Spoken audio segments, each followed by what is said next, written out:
There's been a lot of talk about inflation around the world, but what is it really? And why is it happening?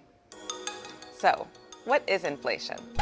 These days, you see a lot of politicians, central bankers, legacy media talking heads, and economists talk about inflation. Inflation is a broad-based increase in the price of things. But the problem is, they're never actually talking about inflation itself. For consumers, like you and me, it's about a broad-based increase in the prices of things that we consume and pay for.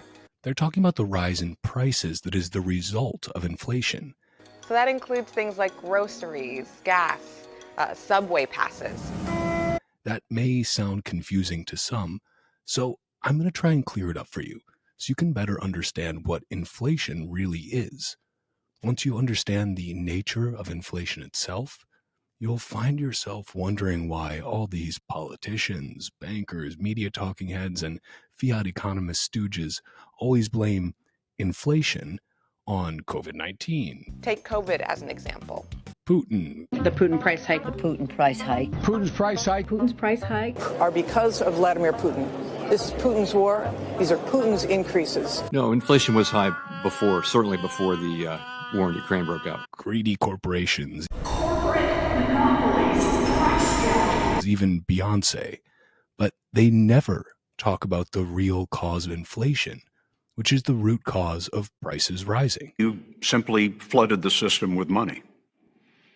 Yes, we did. Here is a fantastic and short explanation of inflation by Ludwig von Mises, which should clear up any confusion you have.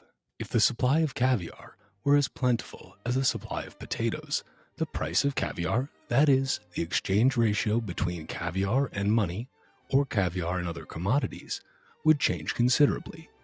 In that case, one could obtain caviar at a much smaller sacrifice than is required today. Likewise, if the quantity of money is increased, the purchasing power of the monetary unit decreases, and the quantity of goods that can be obtained for 1 unit of this money decreases also.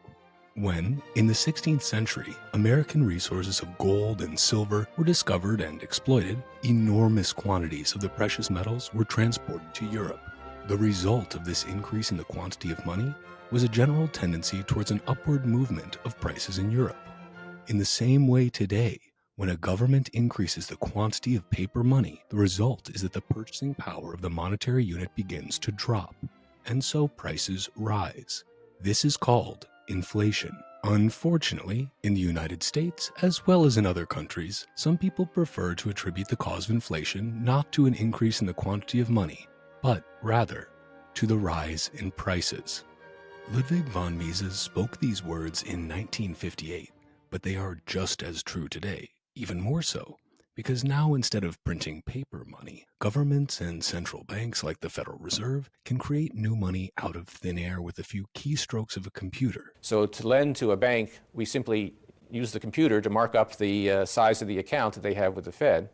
So it's much more akin, although not exactly the same, but it's much more akin to printing money than it is to borrowing. You've been printing money. Well, effectively. What can you do to protect yourself from inflation?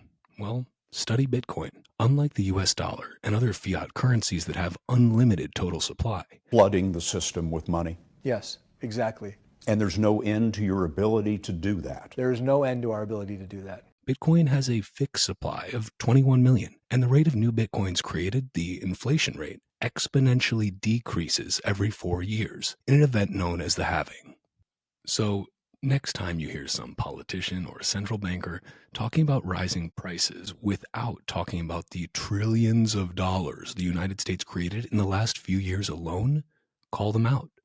They assume you are stupid and uninformed. They want to pull the wool over your eyes and blame everything except the only thing that really matters: printing money out of thin air.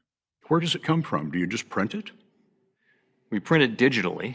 So we, as a central bank, we have the ability to create money digitally, and we do that by buying treasury bills or bonds or other government-guaranteed securities, and that actually increases the money supply. We also print actual currency, and we distribute that through the Federal Reserve Bank.